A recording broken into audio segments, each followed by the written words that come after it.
You just press play on the Last Breath Huntcast, home of the Huntroversy. We're here to entertain, educate, and engage. And in case you didn't know, you only live once. But if you do it right, once is enough. Don't waste it.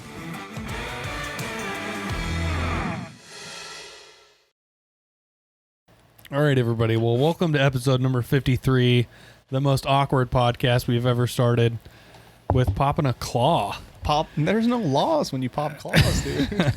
And episode number 52, we got Andrew Jordan back from the Working Class Hunter in the studio, sitting right there in the shotgun position. And this is a Huntroversy again. This is part 2, number 53. We're going to cover fixed versus mechanical broadheads. That's the argument in 52 and 53. And we're discussing, like I said, if you're new to the podcast, you've heard the word Huntroversy used a couple of times probably, maybe in our intro, maybe now. And a Huntroversy is just a topic that has no right or wrong answer. We're just going to discuss and debate and kind of figure out if we can find a middle ground here. So in episode number 52, we talked about mechanical broadheads, advantages, disadvantages, success, failure stories, what we think makes a good mechanical broadhead, what we think deters people from buying certain mechanical broadheads, iconic mechanical broadheads that all my friends in the inner circle are shooting. But this episode, number 53, we're going to cover fixed broadheads, the advantages, disadvantages of fixed broadheads, yada, yada, etc., etc.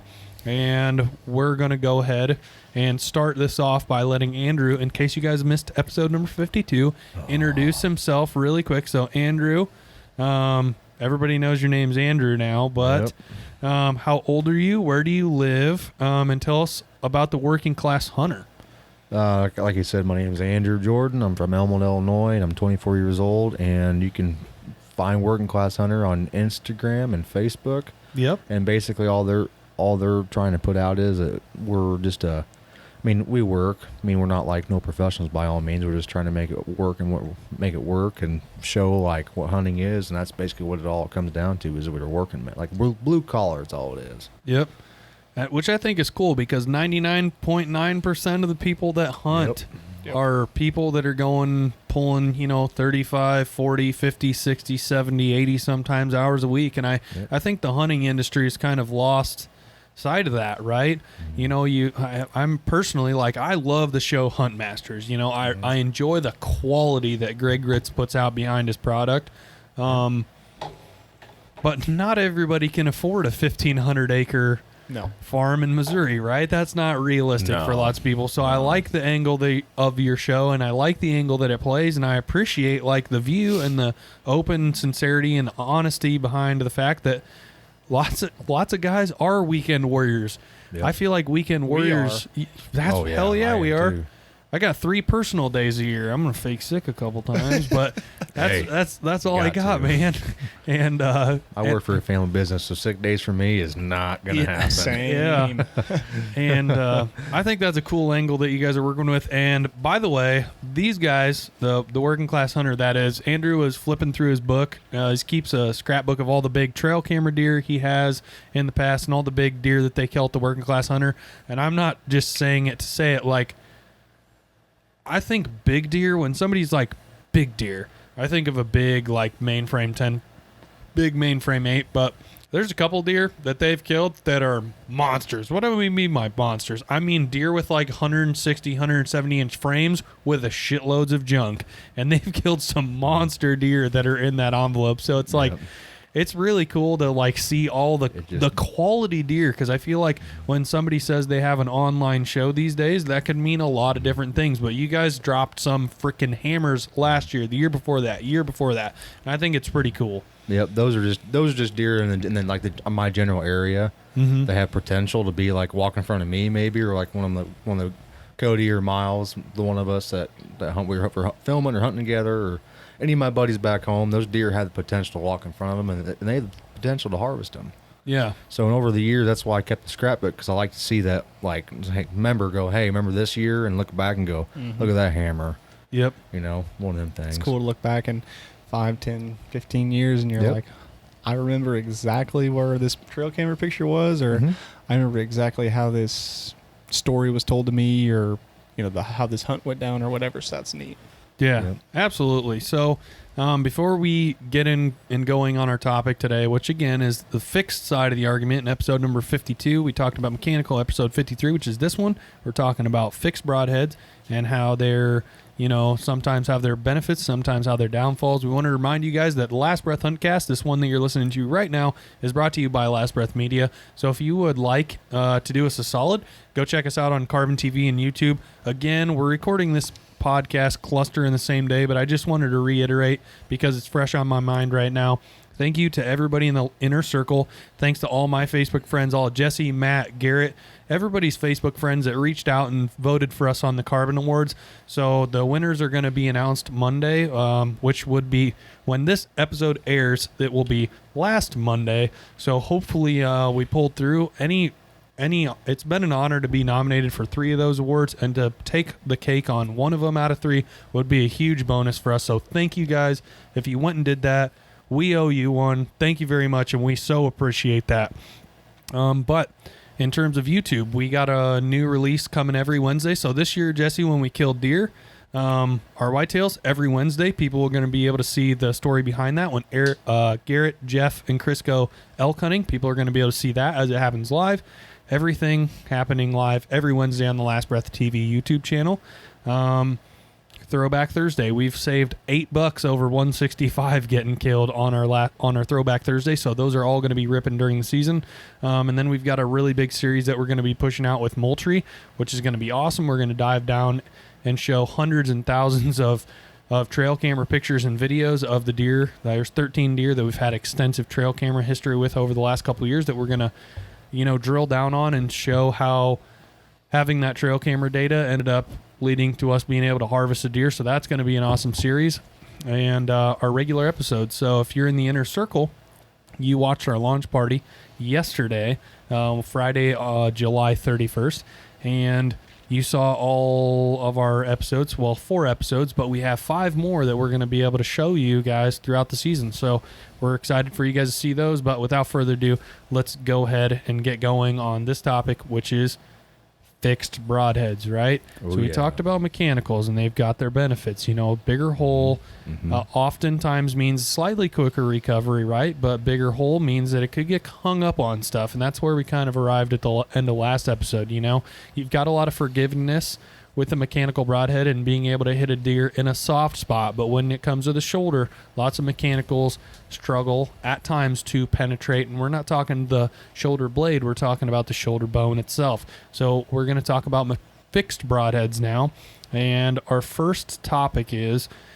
so what kind of broadheads are you two going to shoot this season? I know that we covered this a little bit last episode, Andrew, but the floor is yours first. What broadhead will you shoot this 2020 deer season?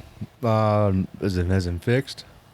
As in fixed, or any? Just in general. In general. Well, they're sponsored by Muzzy and Rage, and I plan on trying. I never personally shot a deer with a Rage Trypan or Rage period. Like I never even remotely tried, and I got one, and I'm gonna try it on doe if I take my compound. But I'm also shooting traditional, so I'm gonna mainly shoot traditional. But if I take my compound, that Rage is gonna be up front, and ready to rock and roll. Sure. So we're gonna see what happens there, but. We'll see. But with your traditional setup, you're going to shoot the fixed. And what? Oh yeah. What broadhead is that? I'm kind of playing right now a little bit. Probably gonna shoot a Muzzy Phantom. It's a 2-blade with 2 bleeder blades. So Sure. that's 100. I'm shooting 125 grain head with 50 grain brass insert. So it's 175 grains up front. Sure. So I've been playing around, seeing what flies different, but that could change come another month. So, Sure. as of right now, that's what I'm gonna shoot, or I'm gonna shoot my dad's old heads, and I don't even know what they are, but they're like a single bevel cutthroat looking deal. But he instead of being single bevel, he did a double bevel. He sharpened to be double bevel. So I'm gonna try to make it back to single, but we're gonna try and see what happens. Sure. Jesse J. I am going to be shooting an NAP Kill Zone. It's my tried and true. It's a mechanical, but I love that head. So Me that's too. what I'm going with. That's the one I'm going to shoot too, and maybe a little bit of Spitfire. I don't know. It kind of depends on how many deer we kill, Yeah. but that's This the head we're going to She a- shoot. But I She a have bad girl. Oh yeah, It's a bad real little bad. girl. Mm-hmm. You want it? You want Not- the I mean, You can't have that you want broadhead. the, That's my you want the broadhead. bad little girl? But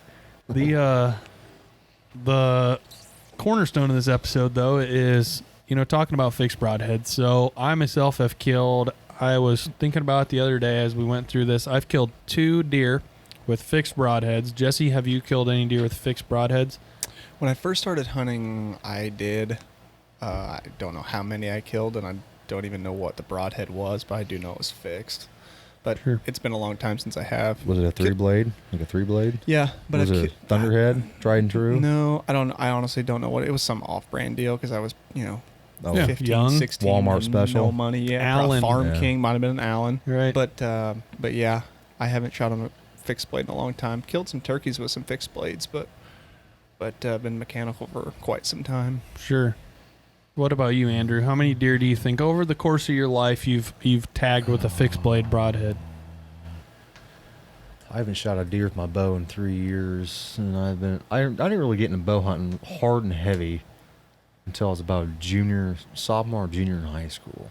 Mm-hmm. So I've only shot maybe a doe since then, or 2 deer since then. Mhm. And I've since then I've always shot them buzz cuts, like you've seen my quiver downstairs, or Yeah. a 3-blade Thunderhead. Yep. That's what my dad shoots. That's what I've shot, and they zing right through a deer, and that's what I've really known. I mean, Sure. I didn't really get really into hunting, bow hunting wise, until my junior year in high school. Sure. And I went 3 years without shooting a deer. I was being picky. That's my only thing why I didn't shoot one. Right. I could have shot a million does. I just didn't do it because usually they're doing the old looking behind you and then. Yeah, I don't know. playing mind games, man. Yeah. Mhm. Oh well. But I mean, if I would have, yeah, that's about right.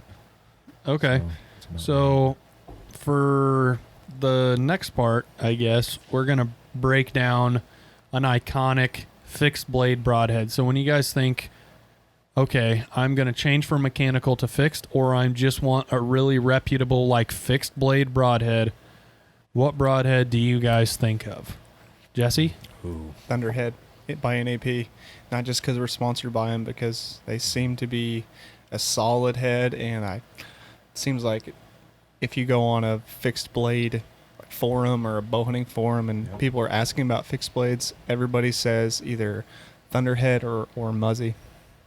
Yep, that sounds about right. I would do either a Thunderhead or an old school 2-blade bear, a grizzly. It's like a I can't remember what the exact term is, but I can picture it in my head. No, I know a lot. Sorry. I have some downstairs in my quiver, but Hmm. actually it's actually just like this. What's in this spine right here? So it's That's going to be fun to talk yeah. about. It's just an old school 2-blade. It's all it is. That's all you need.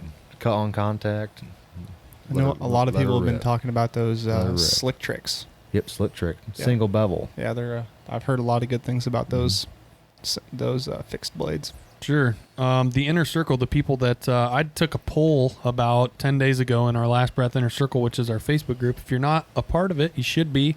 Go ahead and get signed up for that, and Garrett will prove you. But the results are in. 58% of our group shoots mechanical broadheads, and about 42% shoot fixed blade broadheads. So of the people that voted, here they were. Nate Clark. So Nate's going to be shooting the fixed Magnus Black Hornet 100 grain this year.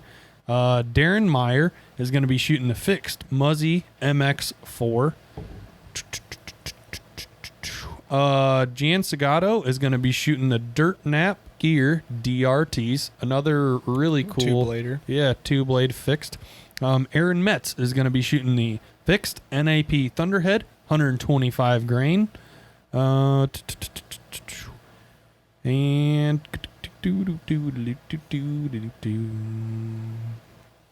Spike, our boy Steve Spicer, he's shooting the NAP Thunderhead 125 grain. Second choice for Austin Meyer. He said he shot 3 deer with the Slick Trick Raptor tricks, and he said that they always do great. But his second choice would be the Muzzy 4-blade. Tim Doherty said the fixed NAP Hellraisers, which I actually have one right here. Andy League. This is a unique answer. So Andy chimed in and he said he's currently going with the fixed, and he's going with the Day 6 Gear Evo. So you guys heard about Day 6 Gear? I've heard a little They're bit a about pretty them. cool I haven't company. done a lot of Yeah. research on them or looked at them, but I've heard some good things about them. Yeah, and Yeah. he said he also, just like Nate Clark, he said he had shot a Magnus Black Hornet as well. And then Joe Sutherland said he's like a hybrid, and he's shooting the VIP Combat Veteran, which is a fixed mechanical, Yep. if that makes sense. So there's lots of people in the inner circle that are shooting a fixed broadhead. When I think of a fixed broadhead that I'm like, oh man, I think of a Muzzy and I think of a Thunderhead. Those are the two that come to mind like really quick that I'm like, wow, that did an incredible job. Earlier when I was talking, I've killed a couple deer with a fixed broadhead before, and that's with this. This is an NAP Hellraiser.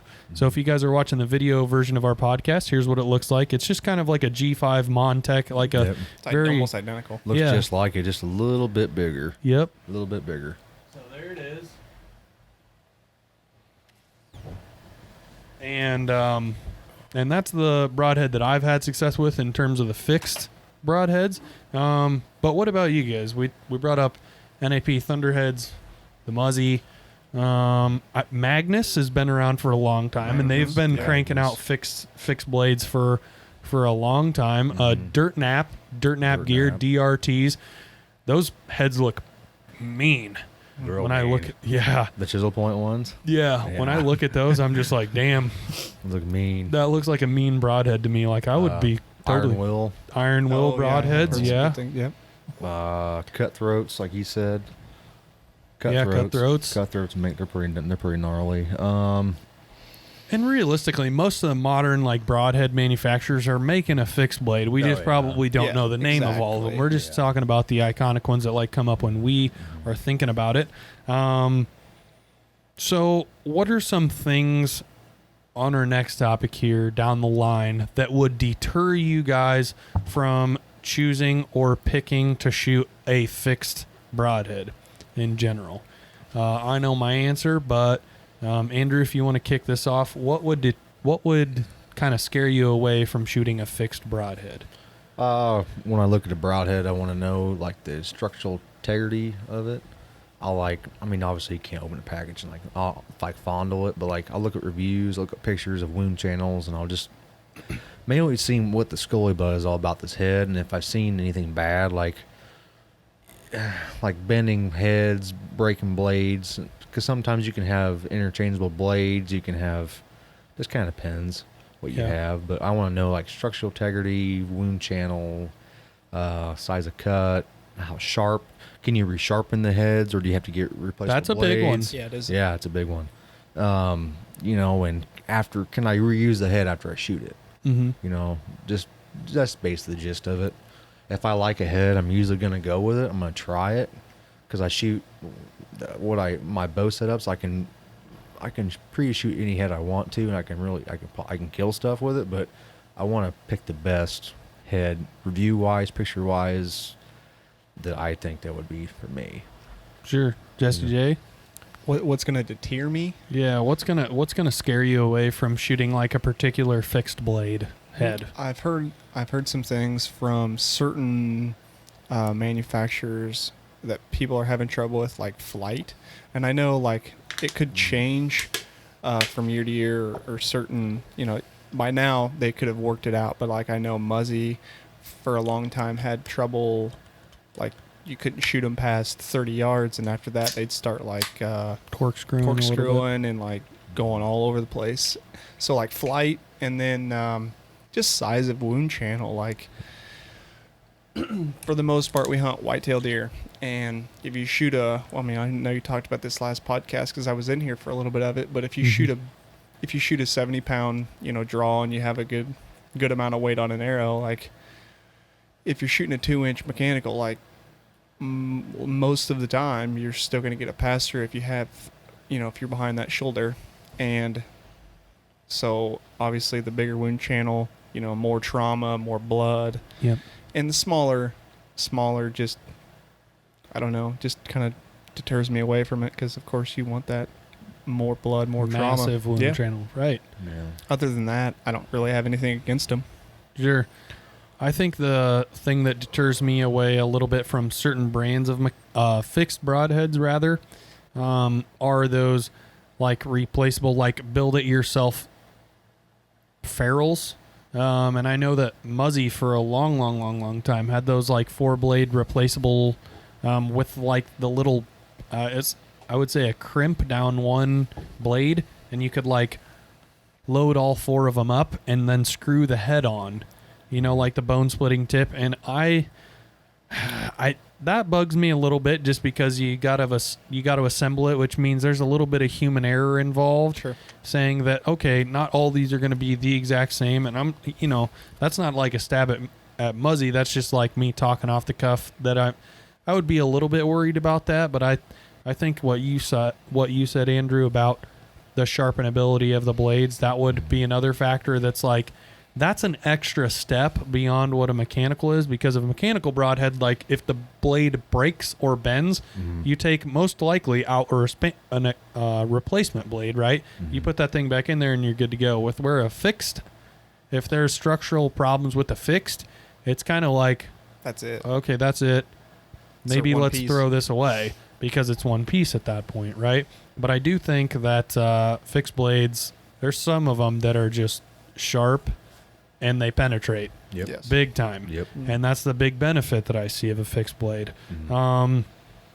But let's talk about the deer we've killed with a fixed broadhead. So I've killed a couple of deer with a fixed broadhead, both of them does. I haven't killed a buck with one, just to be transparent. So, you're figuring like somewhere between 130 and 170-ish pound doe, right? Not as big as buck.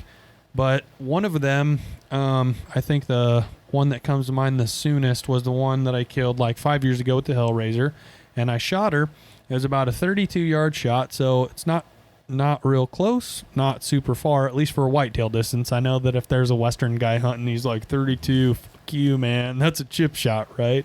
I've killed elk at 80. That's not what we're talking about. For 32 yards for the whitetail, I think that's right in the middle. Yeah. So I shot her. She was a little bit quartered away when I did. I put it right about 6 inches behind the shoulder blade, and I let her eat. I ended up cutting the bottom of her heart with one of the blades. One of the blades caught it, and it wasn't a ton of blood. And I couldn't help but think that if had that been a mechanical broadhead, that would have chopped her quite a bit deeper. Yep. We would have found her a little sooner. So what happened was Garrett and I reviewed the footage, and we went down the blood trail, and it was good blood. And then we see, this was the evening, and about 70 yards down the blood trail, we see her like laying in her bed. She's bleeding, right? But she didn't die quite as quickly as I would have thought. But I think if I would have hit the dead center of the heart with the broadhead, she would have been dead. Oh, yeah. Right? But I literally, like when we field dress our deer, we check out the lungs. I don't know if you guys do this too, but we check out the lungs and the heart, right? And see what did the broadhead do. And I had, like I said, one streak just right through the bottom of the heart, right? And I couldn't help but think that maybe if it was a mechanical, it would have been a deeper cut. Been opened her up a little bit more. Yeah, and found her a little sooner. I can't complain about the performance, though, because my arrow was sticking in the dirt, on the other side, quite a bit. So I think the benefit of a fixed, without a doubt, is the penetration. Sure. But what are some success stories that you guys have had with a fixed broadhead? Because the one I shot with that doe did not slow down whatsoever. It just rolled through like hot butter, man. Every deer that I've stuck with a fixed blade, it's a complete pass through. Yeah. But the best one, it wasn't me, it was my father. It's his biggest body buck to date, one of them anyway. He shot it with a two-blade. It was a two-blade buzz cut with bleeder blades. And he shot it at like 15, 20 yards facing him. It was quartering to him, almost facing him. And he knew what he was doing, and he stuck that arrow right on top of his shoulder and power drive that shoulder. Yep. And it was sticking, I don't know, probably like 8 inches in the ground. And that deer didn't know what happened. It went right through him, didn't know what happened, right? Whoa. And then this is from him. I was young when he did this. I wasn't that young. I got a phone call telling me he was staying over with his buck and he was dead. But he said that buck didn't know what happened, and he turned around, he looked, and he didn't know what happened. then he like, and all of a sudden he heard him coughing blood, and he just did the death run and went and piled it in the field just like that. And he's like, whoa. But that arrow went through him, and a lot of stories I've heard from people, like guys older than me, is you shoot a deer with a fixed blade. I've seen the same thing. I shot a doe one time, and it looked, I didn't find her, but it looked like I hit no man's land, shot her low. Mm-hmm. Well, I drilled her, but I watched her go stop. She's pouring blood, and she didn't know what happened. Mm-hmm. But with a fixed blade, it goes right through them. They don't know what happened. Right. You know what I mean? I watched a video this past fall. A guy on Facebook or Instagram, I think it was Facebook, Mm-hmm. and it's a guy I follow during like November, because he always gives like a everyday update throughout the year or throughout November. He's like a super well known guy that podcasts and stuff, and like he switched to these B3 archery. It's a new company, anyways. They had a fixed blade, and he like videotaped his hunt. 3-blade? I think so. 3-blade? I can't Probably even remember 3-blade or 2-blade, probably. Regardless, it was a fixed, and he videotaped it, and it was this giant buck. It was like 8 yards, and he shot it, and the deer stood there and had no idea. I mean, it was of course it was a pass-through. The deer stood there and had no idea, and like walked, literally, he filmed it, walked 3 steps and fell over dead, because it was like. And you could see his reaction was like, Whoa. "Oh my God, what did I just do?" Because he's Yeah, like, like "I've you're never being- seen anything happen like that before." He like was like on the verge of like reloading another arrow, because he's like, Did I miss him? What the Right, heck yeah. is going on?" Yep. That's crazy. That's called shooting your laser beam. Yeah. Because I have a few older guys that they're obviously been hunting a long time, and they're way better hunters than me. They got a lot of big deer in their garage and a lot of big deer on their walls. And he says the last deer that they shot with fixed blades, they've always shot fixed blades, never mechanicals, because they're old school. And he says they went back to shooting traditional because the newer compounds now today will go ripping through a deer, and they don't even know what hit them. I mean, it's just I know one story of a guy just shot a pretty good deer. It was my buddy's dad, actually. He shot numerous big deer in his day, and he shot one, and he said that deer didn't even know what hit him. He just stood there and looked around, and then he took 2 steps, like you said, and he just piled up. And no idea what hit him. I mean, that's probably the most ethical thing you can do for an animal, though. Sure. I mean, they're dead. That's a dead. great point. They don't even know. They don't even dead. know they're dead. Yeah. Yeah, they're especially if they're heart shot. It's like, I mean, their pumper's not ticking, and they're dead before they know it, and they just, there's no suffering. Yeah. Go to sleep within, Right. 10 or 20 seconds. That's it. Yep. That's a great point to bring up. I wonder why that is, I don't know if it's. Do you like, think it's like the pressure that a big mechanical puts on the skin is more so like Shocking. a shockwave? Like, Yeah. you guys know when we shoot a deer with Oh, a yeah. shotgun, when shotgun season Oh, comes, yeah. like when we slow the footage down, at least for us, you can feel, it's like you can see the ripple. Like A ripple. Geronimo is a perfect example. Like his whole leg shook. yeah. And And you I think think of a you're deer right. like just smashing a deer. Okay. They know, but with a fixed, it's just Okay. Yeah. so. It's like, would you rather get shot with a pair of scissors opening up, Yeah. or the sharp knife? Mm-hmm. Picture that in your head. Yeah, Know what It's I mean? true. I mean, like you're gonna know when the scissors hit you. Oh yeah. we're talking about how these fixed blades go right through them. The deer don't know what happened, but like you shoot them with a mechanical, and they're running their ass off until they're dead. Oh yeah. They Yep. know what's up. Mm-hmm. See, it depends on arrow build and like how fast. I mean, not really speed wise on bow, but sharp broadheads, fixed blades that they cut on contact, they're cutting until they stop. So That's a good point. You know what I mean? So I mean, as soon as that arrows through that deer, it's like shooting you in the chest with an arrow. It's through you before you know it. Mm-hmm. That's a What's- good point. What's that episode of The Lord of the Rings? You ever watch that? Nope. This guy shoots like a long shot with a long bow, and the arrows, they shoot a single blade, like single bevel broadhead look like, and an arrow went right through him. The guy standing there didn't know what was going on, and next Yeah. thing he knows, coughing blood, and he falls over dead. Right. It's the Crazy. same Yeah. thing. Yep. That kind of segues us well into the next one, which is the benefits, right? The benefits of a mechanical broadhead. Or, excuse me, Fixed. back that up. A fixed broadhead. Fixed. So the benefits of a fixed broadhead, we just brought one up many times. Like you just said, I think that's a great point. When a mechanical gets shot at a deer, the general hope is that it opens, right? But sometimes it doesn't open, and sometimes the blades break, sometimes they bend. But when you rock a fixed and you shoot one at a deer, you're like, everything between this path of travel and the ground is getting cut. You know, in a straight line relatively. And there's really not going to be a whole lot of options for mechanical like failure, right? So that's a big benefit with the fixed. What's some other big benefits that you guys would see as shooting a fixed other than that just devastating penetration? I guess the penetration would be, I mean, if you hit a piece of bone, like rib, obviously a fixed blade isn't going to like really, it's not really going to deflect off bone. It's going to maybe stop a little bit, depends what you're shooting. But if you have a high FOC arrow with a sharp broadhead up front, you're zinging through shoulder, bone, anything you really want to. If you're shooting the right setup, you're going to be penetrating pretty good. Sure. There's like the no miss factor of like you said, like there's no doubt in your mind when this arrow releases and it hits the animal you're shooting at, it is going to cut something. Yep. You know, and like there's not a worry in the back of your mind of like, okay, did this rage hypodermic, did it open? Or did it, not, and I've only got, or whatever mechanical broadhead you're thinking of, did it open? You don't have to worry about that at all. And like that's a lot of the reason why I think like if you look at the Western hunters, a lot of them shoot fixed because like you're hunting elk and like larger game. I don't think I know anybody that's ever that I can think of that's shot an elk with a mechanical, because I don't know, like you don't have to worry about you're definitely a mechanical broadhead at a distance is definitely probably not going to go through a shoulder of an elk.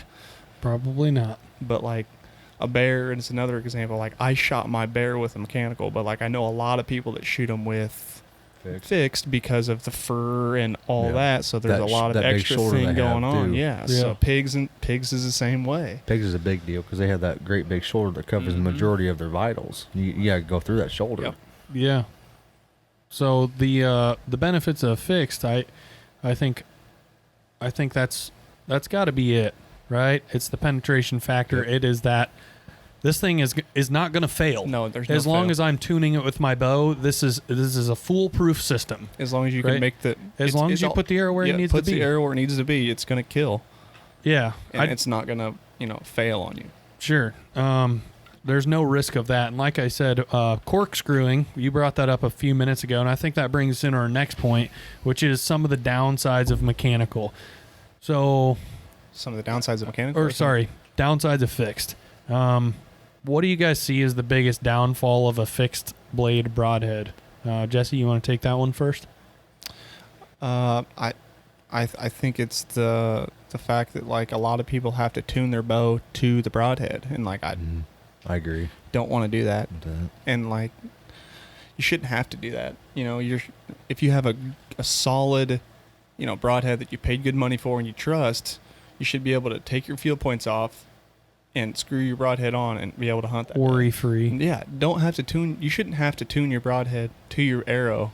To your bow. Like that doesn't seem like something I want to do, and something I don't want to have to worry about. Yeah. So, Andrew, what do you think? Kind of on the same path as he said. I mean, sometimes you gotta tune your arrows and tune your bow to the broadheads. With coming from the traditional side of things, especially.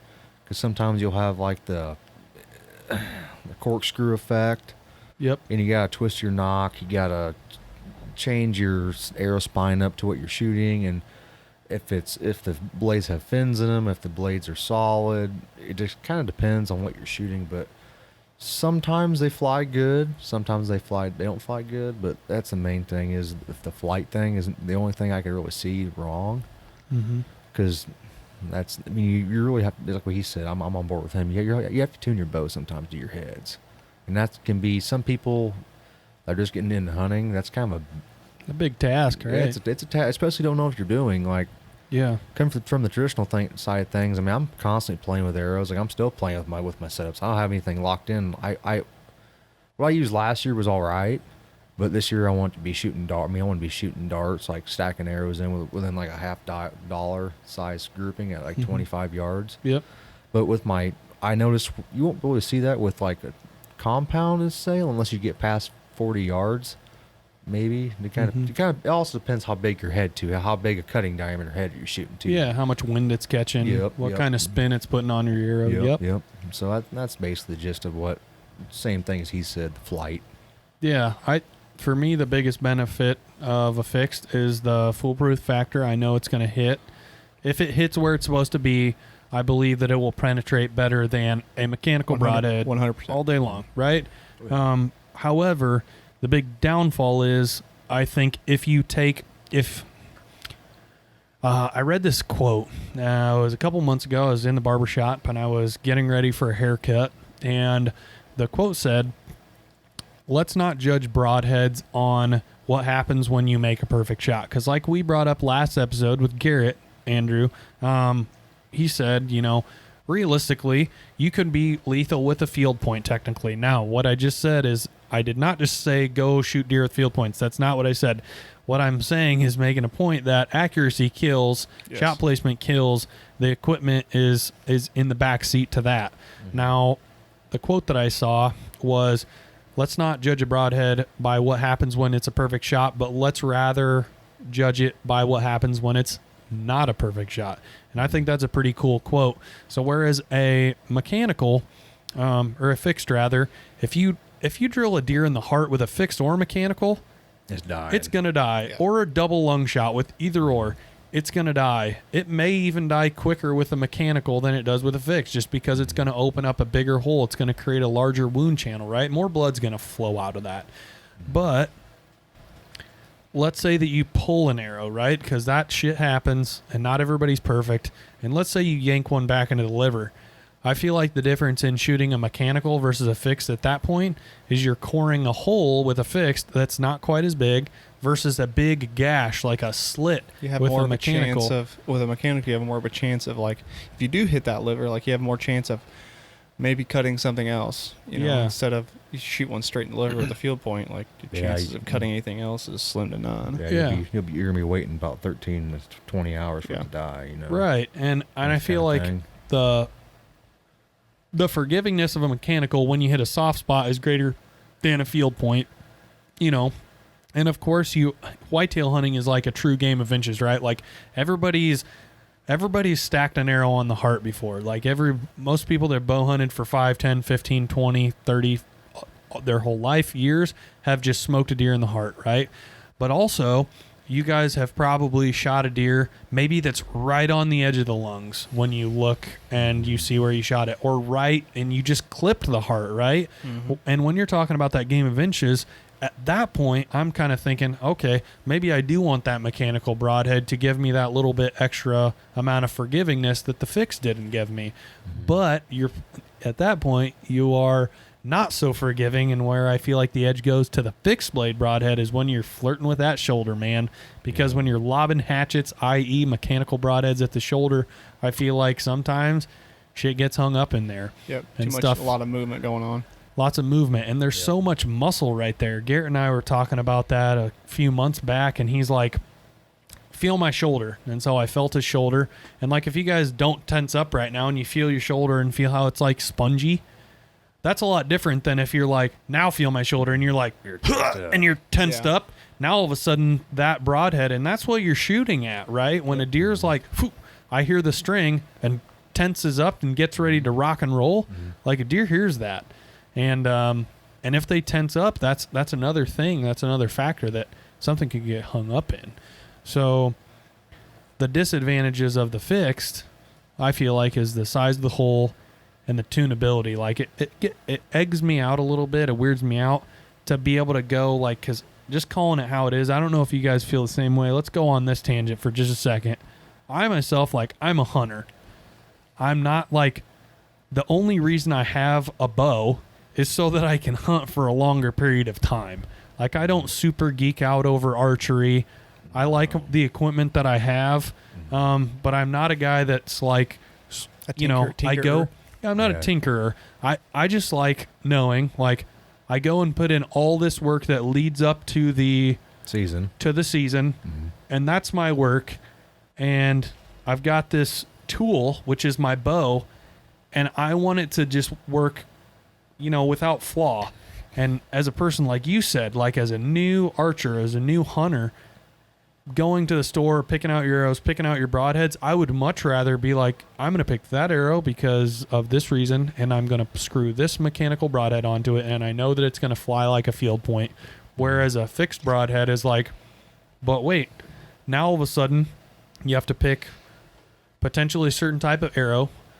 You have to align your fletchings with the blades on the fixed broadhead itself, potentially. You have a lot of things, like you said, you got to tinker around with, and I think that deters me. Yeah. I agree. I mean, like, we're working men, we have families, and like, to say I don't have time is probably a lie, but do I want to allocate the time to go out there to my yard and mess around with 2 or 3 different kinds of broadheads, fixed blades to see what shoots the best? Or do I want to know, like, okay, this is like, I know this is going to work because I have this arrow, I have mechanical broadhead, I shoot it and I know it's going to work. Yeah. That's my thing. It's a lot of time and money too, because you got to realize right. that You're shooting it into something. Yeah, I mean, broadhead. I mean, you're shooting into just say like a general block target, right? Yeah.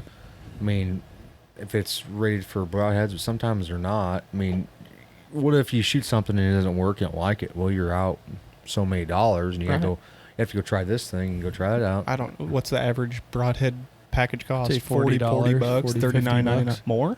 Less? That depends if they come in 3-pack singles or just 3-pack. 3-pack. I'd probably say 35 at least. So then, okay, that one doesn't work. Then what? You have to go buy and now you're into $70 bucks, yeah. And then then you're in over $100. Yeah, it just keeps adding up. You got a 3-pack and like that's not enough, so you got to go buy 2-packs. So now you're right. That's if the second package works. So I'm doing that right now with my traditional equipment. It's never ending. Right. I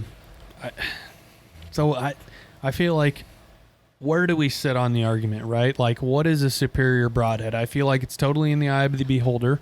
What bow do they shoot? Like, if you're a traditional guy, 100% shoot a fixed. You have to, right? Yeah. You're not pulling as much weight. I mean, you don't have to. There's more than likely you are. I have one buddy. He did tell me he shot his first deer with a raised broadhead, and he shoots strictly traditional.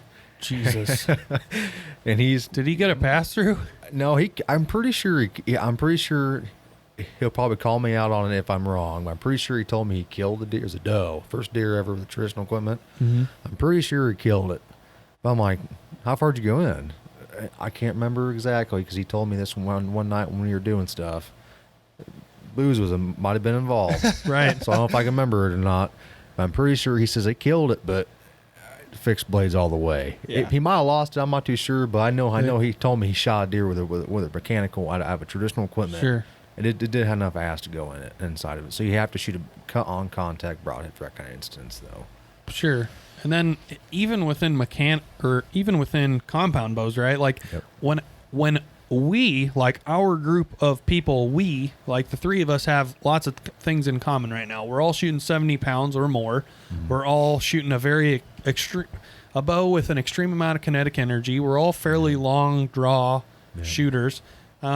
And so we take that for granted, right? But we're talking about, let's say, maybe a woman or maybe a person that's not pulling 70 pounds back, a person that's pulling like 60, 55, or 50, 40. Or 40, right? Mm-hmm. The legal threshold for shooting at something with there's a compound. There's a lot of females I know that, I mean, they're pulling 40 to 50 pounds, maybe 60. And, I mean, you watched it on film or watched it even on TV or anything like that. Their arrows are just like, they look like you're throwing a dart. Just float in there. Lobbing in there. They just float in there. That's what I think we're basing this conversation on. What we shoot. Yeah. But like, you got to think of like, okay, if I wasn't shooting 70 pounds, if I was shooting 50, like, and I had my draw length's 28. So if I was shooting 28, my draw length, and if I was shooting a 50-pound bow, I would highly, highly consider a fixed because you know the penetration factor. Because you don't have the ass behind your Exactly. behind Yeah, you like, don't have the momentum to be shooting that kind of stuff. That's why you know? Logan, she shoots a lot of fixed blades is because of strictly that reason. I seen an episode a while back when I was on my lunch break. I got on my computer and I watched YouTube. Yep. It popped up and I think she shot a doe or one of her bucks. And I remember watching that arrow just float in there. She flew right. I mean, she smoked a deer. Yeah. I mean, it flew right in there. I'm like, I couldn't tell what kind of head she was shooting. I'm like, I was like, I hope she's shooting fixed because, I mean, them heads are just, I mean, I don't know. Because when you don't have the right head up front, and you're shooting light poundage, I mean, even high poundage bow, if you don't have the right head up front for cutting diameter, you're not getting much penetration. That's not a knock on women at all. It's just it's just fact of like they draw less weight. Yeah. And I mean, there's smaller draw length, 26, 25. My wife killed a deer, her first deer. She doesn't hunt anymore, but it was like, I don't know, 5 or 6, maybe even 7, 8 years ago with a fixed. Yeah. So I mean, there's guys that shoot, older guys that shoot 60 pounds, 50 pounds, 40 pounds even because they physically can't pull that much weight because their shoulders bad. Yeah, you they're know? older. Yeah. Yeah. I mean, the guys that don't shoot crossbows, I mean, they can physically still pull a bow back. I mean, but they're not shooting high poundage. I mean, sometimes mechanical might work, sometimes they won't. It just It's all circumstantial, man. Yep. It's totally who you are. And like I said, I wanted to bring that up just because our percentage of, you know, our demographic, if you will, of hunting is male, ages 20 to like 50. That's the most of the people that we all, the three of us, interact with on a daily basis. When we're talking about hunting, it's that demographic. We're typically, unless it's our wife, girlfriend, etc., mom, we're not talking to a woman about archery unless we have a friend that's into it, which there's not that many women that are into archery. Many. It's awesome that they are, though. It is awesome that they are. I'm 100%. That's really cool. If you do it, I'm all ears. I'm like, what have you done? Let's hear it. Yeah. You know? Because you have to practice just as much, if not more, to be lethal with that setup. Because if you're going to kill a deer with that setup, you got to be on the money. Oh, yeah. You got to put it right where it needs to be. You're not going to get the luxury of passing through a shoulder with a setup like that, right? No. Yeah. Unless just like on the last episode, I was talking to you guys about over in Africa. There was this one female. I can't remember exact episode it was on or article it was, but she was shooting 50 pounds, a 50 pound either compound or a traditional recurve, 50 pounds, and shot a Cape Buffalo straight on, either straight on or broadside, and you had a clean pass through. Fixed I wonder if it blades. was Sarah Bomar. Yeah, I don't know. No, She's shoots a hell of a good shot. She shoots like 60 pounds though, I think. She does. It's crazy. She's a beast. She is a freaking beast. She's pregnant and out. She She another kicks baby. ass, man. She's pregnant right now, not shooting carp about big as round as me. She's a beast. That's true. So there's definitely benefits and downfalls, and I feel like you said, our discussions here might be a little biased just because of who we are. We're young males with typically with a little bit longer of a draw that are shooting 70 pounds, right? We're going to be able to... You 31 and a half inch draw? So I'm 29 and a half. 29 I got shorter arms for being a tall guy. Yeah. I have a 6'5" wingspan, so I'm like 31 and a half. I was going to say, you got the Matthews Traverse. Yep. Jesse and I are both going to be shooting the XR. You gotta shoot the this year. XR. You got the 28 though, didn't you? Yep. You got the 28. I got the 31 and a half. How long is your draw, Jesse? 28. 28. No, that's about right. That VXR probably fits you pretty good, doesn't it? It does. I love it. It's my favorite bow from Matthews that I've had, and I definitely shoot it the best I've ever shot from anything I've ever shot. Yeah. So you just shoot the bow that fits you best. Yep. Yeah. So all right, so let's do a lightning round. I'm gonna pick the spot that you hit the deer, and you guys tell me what broadhead you want. Ready? High liver, right underneath the backstrap. Andrew? mechanical. Jesse? Mechanical. Okay, let's go. Borderline no man's land, back of the heart, right underneath the lungs, but before the liver, kind of in that area. Low brisket, back of heart, in front of the liver though, and below the lungs. What do you want on that? What angle the shot? Uphill or downhill? Let's go 20 yards, and it's downhill. I'm still going to go mechanical. I've done this shot, so I'm gonna with a fixed blade. So I'm gonna go mechanical this time. Okay. Jesse, Matt, you guys are going to remember this one all too well. 2 years ago, Jesse and Matt, the Interstate 10 shot him off the ground. It was like you're at the time fifth buck off the ground, since now you've got like 7 bucks off the ground between the two of you guys. So the Interstate 10 walks in frontal. It's a 10-yard shot. That's the scenario. And he's looking just right at you. He's 10 yards though, looking into the depths of your soul. You're right level with him. At that point, the thoracic opening is pointed right at you. What do you pick on that one, Andrew? Fixed. Jesse? It was a mechanical that he shot it with, and it was very lethal. But for that shot, if I had my pick, I would have shot a fixed. Just because you want to punch through that front brisket, right?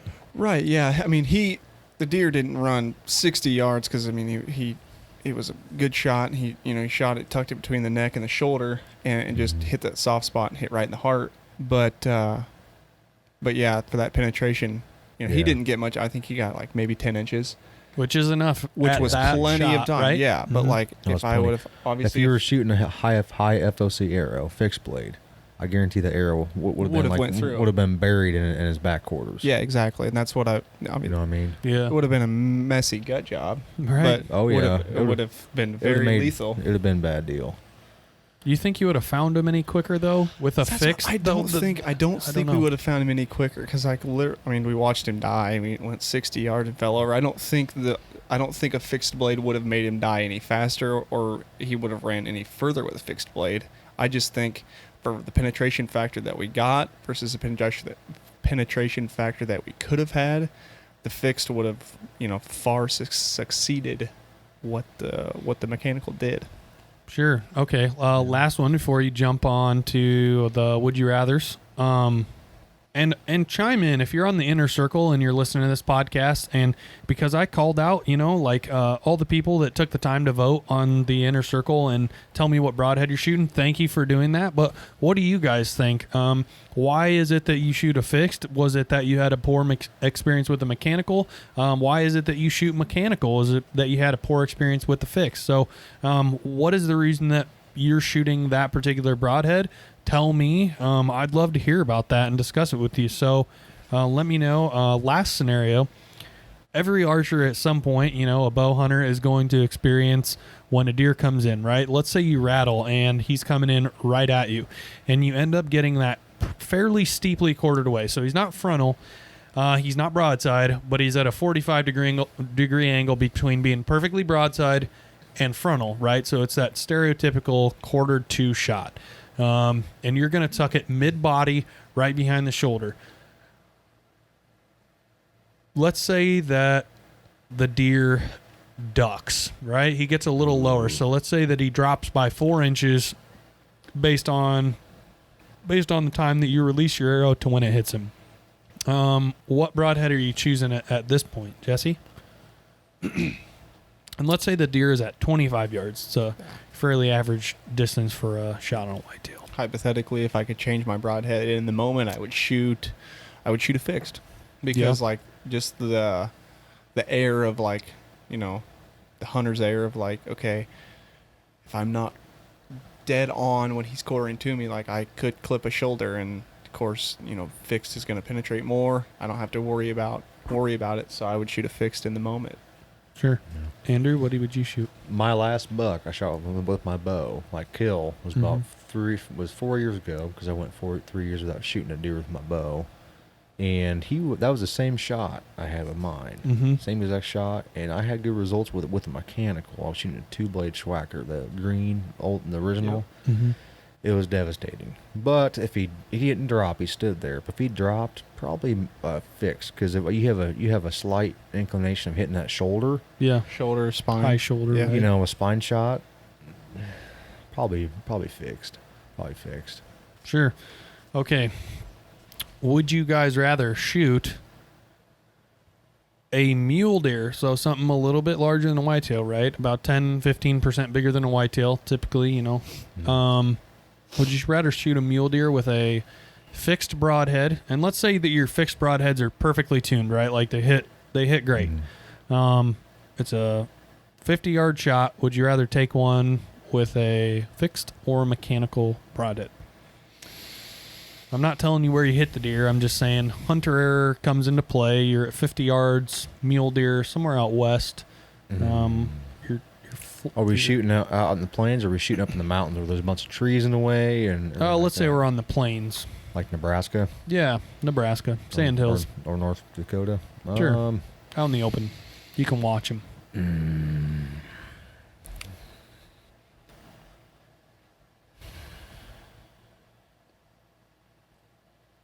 I'd probably still shoot a fixed, because them deer can move any moment in time. They can move that shoulder back. They can turn. They can do anything like that. If I like tucking tight to the shoulder, just because I've always been taught that, and I've always shot that. It's been bit me a few times, but right.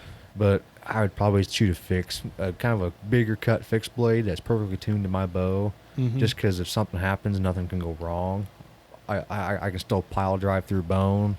Yep. And if it's a big cut on contact broadhead, kind of is the same thing as a mechanical, but right. I go with fixed. I'm gonna go with the mechanical.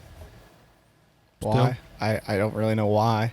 Just because like that's what I shoot. You trust it. That's what I'm confident with, and like confidence is key. Like okay, mule deer, majority of the time you're spot and stock, of course, and like they're gonna be further shots. So like, I think the penetration factor is a little bit different because like, yes, you're still gonna penetrate more with a fix. Don't get me wrong. At a distance, say 60, 70 yards, I don't think you're probably gonna get a pass through, even with a fixed at 70 or 60. You're losing a lot of lead at that point, right? Of lead. So yeah, you're losing some momentum on that one. So that's why I'm choosing mechanical. Is like, okay, if I can get a big cut in that first hole, and if that arrow's rocking in there, it's doing a lot more damage. So I'm gonna go with the mechanical. Yeah, that's a good valid point. I mean, when you have a deer or any animal that far away, a lot can happen. A lot can happen. That's for sure. What I mean? So. I mean, they could go, oh, look at that piece of grass. I'm going to eat that. They move. Yeah.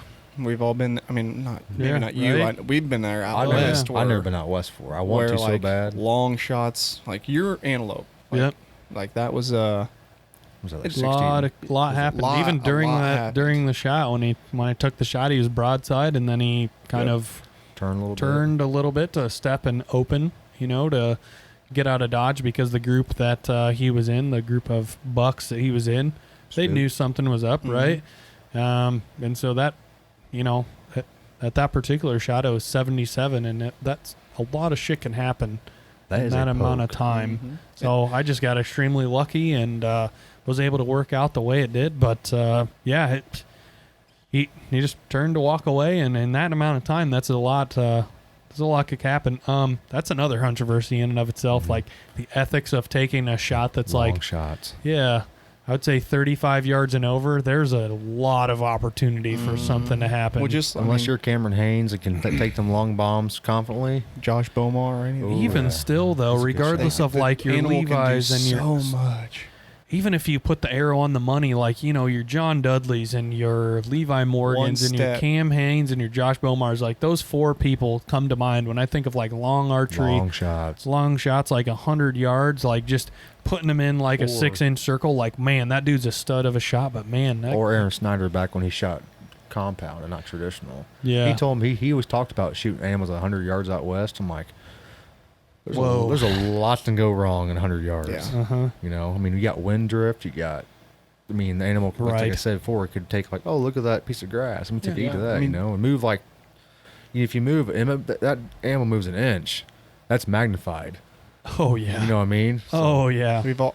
You're so magnified. A perfect example Absolutely. we have several examples, but I know like the buck that you killed the first year you guys started hunting your property, like, you stopped him and like, you obviously you weren't aiming, you didn't hit where you aimed because the deer took 2 steps, and that was ended up to be a 1.5-day track job. Yep. You know what buck I'm talking about? Yeah. That was the first year you guys hunted that place. Absolutely. And that wasn't even a far shot. That was 25, 30 yards maybe. Yep. So Yeah. You just you're right. extend that out to 60, 70. 80, It's 90, a lot of errors. So, last one I want to ask you guys for season here. Would you guys rather, and we're talking about a year where you kill a buck, right? Would you guys rather kill a 160-inch frame, but he's a half rack, so he's been broken off? Who broke him? I don't know. Who breaks a 160-inch deer in half? That's pretty scary to think about the deer that broke him. But that is a big snort now. Right. Would you guys rather kill a 160 half rack?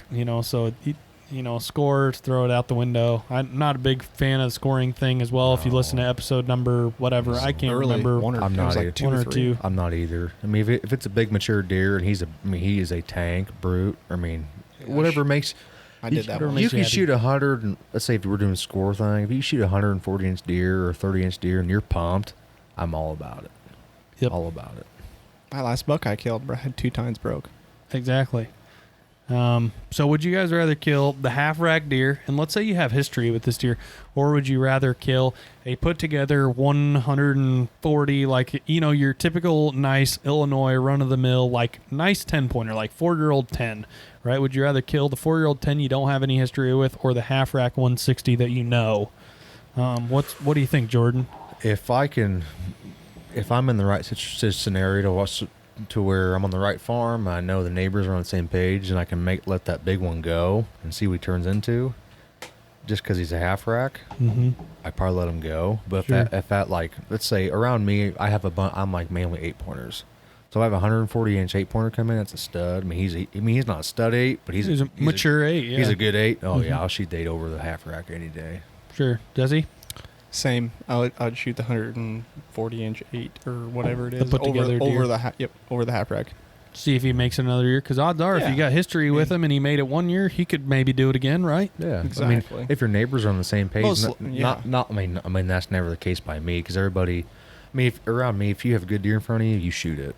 Right. So it's really hard to manage or do all that. If that's not a whole other discussion, but yeah, I would give the half rack the benefit of the doubt to come, especially if I knew the deer and I knew what he was, and like, okay, say he's 5.5, 4.5, 5.5. I'm gonna give him the shot of like, okay, well, you did it with Lucky. Yeah. It just worked out great for you. He might just. It did go pretty well. So I would give the half rack. You mean you might let him go, and he might blow up be like, let's say like 160s. Yeah. He might blow up to be like 180 next year. Over Boone. Right. Yeah. Gross. Giving the half rack another shot. Fair enough. So to wrap up the discussion, so in episode 52 we discussed mechanical broadheads. Episode 53 we discussed fixed broadheads. So mechanical broadheads. Jesse, what is the biggest benefit of a mechanical broadhead in your mind? Go. Trauma. The big asshole. Wound channel trauma. Yep. Okay. Andrew, what are you thinking? Probably flight. You can take him right out of the package, and you can just screw him on and go hunting. Great point. That's the Bingo. main reason why most people do it. Yeah. Because they fly like a field point. I mean, the most times you open a package up, they have a field point like a practice head. And I have a few at home. I mean, I can't tell the difference. I'll walk back to 100 yards and shoot my bow, and it's. I mean, they shoot the same thing as my other arrows do. Sure. So. Okay, fixed. Biggest draw to a fixed broadhead, Andrew? Biggest draw? Yeah.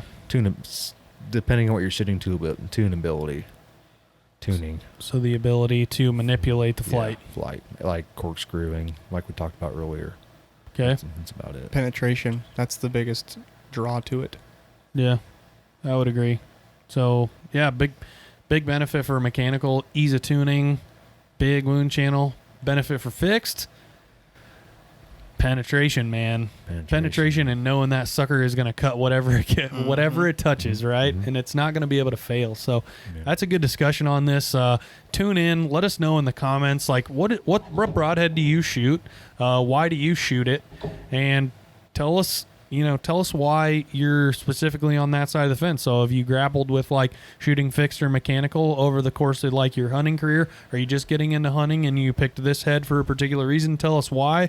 Let us know in the comments, in the inner circle, on YouTube, on Facebook. Just let us know. I like talking about this stuff. So Last Breath Live, now that we're kind of wrapping this one up, coming to you live every Wednesday, all deer season long. We're going to be able to show you Jeff Garrett and Chris's elk hunt as it happens in real time, and our whitetail season as it happens in real time. So that's going to be cool. We've never done that before.